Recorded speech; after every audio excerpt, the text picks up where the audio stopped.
अस्सलामु अलैकुम वरहमतुल्लाहि वबरकातुहू।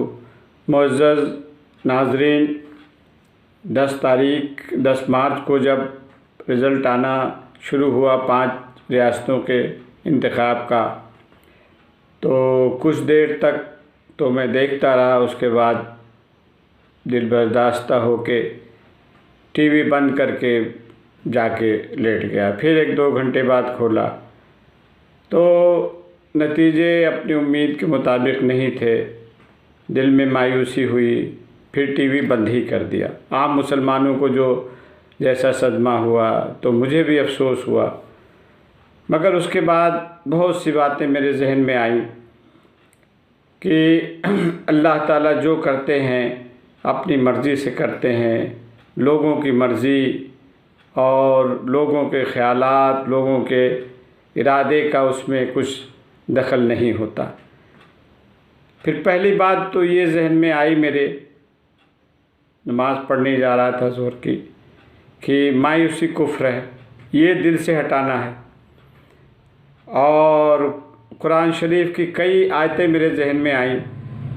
उसमें सूरह बकरा की आयत नंबर 216 है कि जिसको तुम नापसंद करते हो वो हो सकता है अल्लाह के लिए बेहतर है, अल्लाह ताला उसको पसंद करते हैं, अल्लाह की नज़र में अच्छी हो।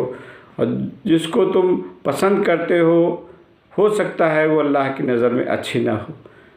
उसके बाद फिर एक आयत आई, अस्तईनु बिस सब्र वस्सलाह, ये भी सूरह बकरा की आयत है और ये 153 आयत है। इन्नल्लाह मअस सब्र, अस्तईनु बिस सब्र वस्सलाह इन्नल्लाह मअस साबिरीन।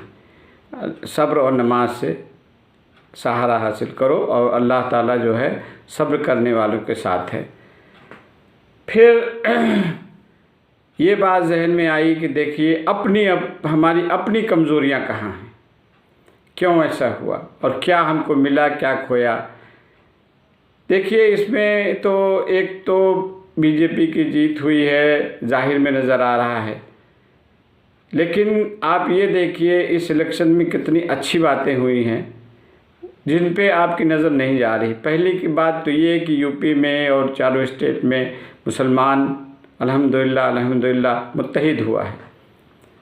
इतना मुत्तहिद और किसी इलेक्शन में नहीं हुआ। मुसलमान सब ने जम के पूरे मिल के समाजवादी पार्टी को वोट दिया है और समाजवादी के 125 सीटें मिली हैं, वो सिर्फ मुसलमानों की मरहून मिन्नत है। यादव समाजवादी मुसलमानों ने दिया है। उसके बाद अगर मुसलमान न मिलते तो इनको एक भी सीट नहीं मिल सकती थी, हो सकता है 2-4 मिल जाती। ये हुआ है। और जहरीले लोग जो कुछ जहर उगलते थे, काशी मथुरा जिन्होंने एजेंडा बनाया था, वो साफ़ हुए हैं। तो जाहिर सी बात है खुशी हुई है, इनके लोग नाच रहे हैं, कूद रहे हैं। लेकिन ये आज आप देख रहे हैं, अब आप ये 2014 के इलेक्शन में जाएं, 2017 में जाएं, 2019 में जाएं, जो लोग उछल रहे थे, नाच कूद रहे थे, उसमें आप आज कितने नहीं हैं। सब अपनी जगह पे जा चुके हैं। कोरोना काल में कितना जो है बगैर ऑक्सीजन के चिल्लाते रहे, मोदी जी से मदद मांगते रहे, मदद किसी को नहीं मिली, सब ऊपर पहुंच गए हैं। बताने की ज़रूरत नहीं ऊपर कहाँ इनका ठिकाना है। तो हो सकता है आज भी नाच रहे हैं, कूद रहे हैं, वो अपनी मंजिल पर पहुँच जाए। अगर हिदायत न मिली तो कहाँ ठिकाना है इनका। और उसके बाद जो है हमको ये करना है मुसलमानों को कि हम अपनी शनाख्त बरकरार रखें। आज तो मुसलमान शनाख्ती खो गया है। कुछ न करे हिंदुस्तान का मुसलमान और बड़े सगीर का मुसलमान, हिंदुस्तान का मुसलमान सिर्फ दाढ़ी और टोपी लगा के मार्केट में चले। देखने से दहशत आएगी, मैं बता रहा हूँ। पता नहीं चलता मार्केट में कौन हिंदू है कौन मुसलमान। कुछ न करे, दाढ़ी रख ले, टोपी लगा के चले, दहशत ऐसे ही बैठेगी हुई है। आपने अजीत अंजुम जी का देखा होगा शो। एक बार कहीं जाट इलाके में गए थे तो पूछा इन्होंने किसको देंगे, बीजेपी को। और बीजेपी क्यों? बड़ा बीजेपी को नहीं देंगे तो तालिबान आ जाएंगे। तो उन्होंने कहा तालिबान तो अफ़गानिस्तान बैठे, यहाँ कैसे? बोला नहीं, यहाँ भी तो है मुसलमान, आ जाए। इतनी दहशत सी बैठ गई है। अभी उसके बाद मुझे एक वाक़या आया कादिसिया की जंग का। हज़रत उमर के ज़माने में जंग हो रही थी तो एक किला फतेह नहीं हो रहा था मुसलमानों से, कुफार वहाँ थे, वो लोग थे मैंने ईरानी थे शायद। तो साहबा ने मशवरा किया क्या बात है, कौन सी सुन्नत छूट रही, तो उनका मिसवाक की सुन्नत छूट रही। तो सारे साहबा पेड़ों में चढ़ के उनका मिसवाक करो, तो सब ने मिसवाक करना शुरू किया। तो बाहर से उनका लश्कर देख रहा था, उन लोगों का, रोमियों का शायद था। तो उन्होंने कहा मुसलमान दांत तेज कर रहे हैं, लगता है आज कच्चा खा जाएंगे हमको। सब छोड़ के भाग गए, पूरा छोड़ के भाग गए, पूरा जो है किला खाली कर दिया उन्होंने, मुसलमानों ने आसानी से कब्जा कर लिया। अभी मैं कोई अपनी बहादुरी का दावा नहीं करता या कोई मतलब बहुत बाइल्म होने का दावा नहीं करता। एक जगह कहीं मॉब लिंचिंग हुई थी, गालिबन इखलाक की मॉब लिंचिंग हुई थी, तो मैं ट्रेन में सफ़र कर रहा था, तो कुछ लोग बोल रहे थे, बात कर रहे थे आपस में, मुझे देख के खामोश हो गए। फिर एक उसमें आहिस्ता से बोला, अरे अब तो अगर मारेंगे गाय तो ये करेंगे वो करेंगे। हमने कहा देखो इस तरह की बातें मत करो, हैं, तुम लोगों ने पहले भी पाकिस्तान बनाया है और अमन शांति से रहो, वरना फिर तुम ही भुगतोगे। तो बता रहा हूँ पूरे ट्रेन में 2 घंटा सन्नाटा रहा। हाँ अल्हम्दुलिल्लाह ये हुआ कि कुछ हमारे हिंदू भाई भी साथ में बैठे थे, वो हमारे उसमें सपोर्ट में बोले। तो हमको सिर्फ ये काम करना है कि पूरे हिंदुस्तान भर में दावत देना है, इस्लाम की दावत देना है। कौन मुसलमान ऐसा नहीं है कि जिसके 2, 4, 10, 20 हिंदू भाई उसके जानने वाले ना हों। सैकड़ों होते हैं हमारे पड़ोसी हिंदू हैं, ट्रेन में हिंदू मिलते हैं, बाहर मिलते हैं, कुछ बात करें तो आप 1-2 इस्लाम की भी बात कर दें, अल्लाह के दीन की बात कर दें, दावत भी दे दें। आप नरमी से, प्यार से, मोहब्बत से उनको दावत दे दें, ये हमारी जिम्मेदारी बनती है। और दावत का तरीक़ा वही है जो नबी करीम सल्लल्लाहु अलैहि वसल्लम दिया। और सबसे बड़ी चीज़ कि उनकी ज़ुबान से आप 10 घंटे बात करेंगे, कोई फ़र्क नहीं पड़ेगा, वो भी बहस मुबासा आपसे करते रहेंगे, लेकिन अपने मतलब इखलाक के अलावा अपने अमल से उनकी मदद कर दी आपने, तो 10 घंटे के बाद 1 मिनट की मदद वो सब बराबर हो जाएगी। उसके मतलब 1 मिनट की जो आपने मदद किया है, मदद भारी हो जाएगी उनके ऊपर। अभी कोरोना काल जब था, कोरोना टाइम चल रहा था, लॉकडाउन चल रहा था, तो 1-2 हमारे व्हाट्सएप ग्रुप में थे, कट्टर आरएसएस के थे, कट्टर, बहुत कट्टर, हमको भेजते रहते, वो आए कहीं साहब जी हमारी भी कुछ हेल्प करे। तो मैंने कहा क्या मतलब तुमको वहाँ से बीजेपी ऑफिस से नहीं बोला? तो बड़ी उल्टी उल्टी बातें किया उसने। तो मैंने खैर जो मदद होती उनकी किया, 2-3 थे।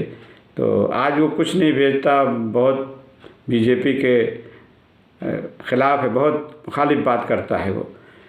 और हम तरीक़ा वही जैसे नबी करीम सल्लल्लाहु अलैहि वसल्लम की पूरी ज़िंदगी इखलाक से भरी पड़ी है। वाक़यात बताने लगूँगा तो बहुत वक्त हो जाएगा। एक छोटा सा वाक़या नबी करीम सल्लल्लाहु अलैहि वसल्लम का बता के मैं ख़त्म करता हूँ अपनी बात। आप बाहर कहीं मदीने के तशरीफ़ ले जा रहे थे, तो एक बूढ़ी औरत से मुलाकात हुई। उसका तो बड़ा मशहूर वाक़या एक बूढ़ी औरत का जो आपके ऊपर कूड़ा डालती थी, ये दूसरे बूढ़ी औरत का वाक़या है।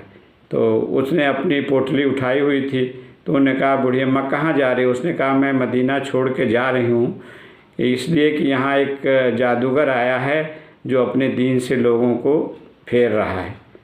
तो आपने कहा कहाँ जाना है? तो उन्होंने कहा कि मेरा यहाँ तो कोई मदीने में है नहीं, वहाँ पानी पे दूर गांव के हमारे रिश्तेदार रहते हैं, मैं उनके पास जाके रही। आपने कहा कि अम्मा जी अपनी पोटली मुझे दे दो। आपने उसकी पोटली सर पे रखी, बात करते कर गए, उसको पानी पिलाया, खजूरें खिलाई। रास्ते में जब पहुंच गई तो आपने कहा कि अम्मा जी क्या आप अपनी जगह पहुँच? यही गाँव? बोला हाँ बेटा तुम्हारा बहुत शुक्रिया, लेकिन तुम कौन हो तुमने नहीं बताया। तो उन्होंने कहा मैं वही मोहम्मद हूँ जिसको लोग झूठा कहते हैं, जादूगर कहते हैं। उसने कहा अगर तुम्हारा नाम मोहम्मद है, तुमसे अच्छा इंसान मैंने नहीं देखा, और वापस हो गई, ईमान लाई। तो हम ऐसा किरदार तो हिंदुस्तान में पेश करें। बातें इतनी लंबी, अब जब से बीजेपी जीती है व्हाट्सएप पढ़ रहा हूँ, हर आदमी अपने अपने यहाँ के जा रहा है, हर आदमी अपना किरदार तो बदलो, अपना वो तो पेश करो। नमाज से सहारे के लिए क्या है, नमाज ही नहीं पढ़ते। कहा गया सुन्नत हमने वाक़या सुना है कादिसिया जंग का, तो आज 90% मुसलमान नमाज ही नहीं पढ़ते, फ़र्ज़ की नमाज नहीं, वो सुन्नत क्या अदा करेंगे। तो अपनी ज़िम्मेदारी समझिए, इंशाअल्लाह हालात बदलेंगे। और जैसा नबी करीम सल्लल्लाहु अलैहि वसल्लम की हदीस है, हर कच्चे पक्के घर में दीन इस्लाम आएगा। तो हिंदुस्तान में भी आएगा इस्लाम, दुनिया के हर गले में फैलेगा, कोई कितना रोकने की कोशिश करे। अब आप बताइए, सूरज निकलता है तो उसको मिसाइल लेके और टैंक लेके और सब लेके सब आ जाएं कि रोक लेंगे सूरज निकलने से, तो कोई रोक पाएगा हैं। इसी तरह मकड़ी का जाला घर में लगा हो, इंसान एक डंडा उठाता है, सब जाला साफ़ कर देता है।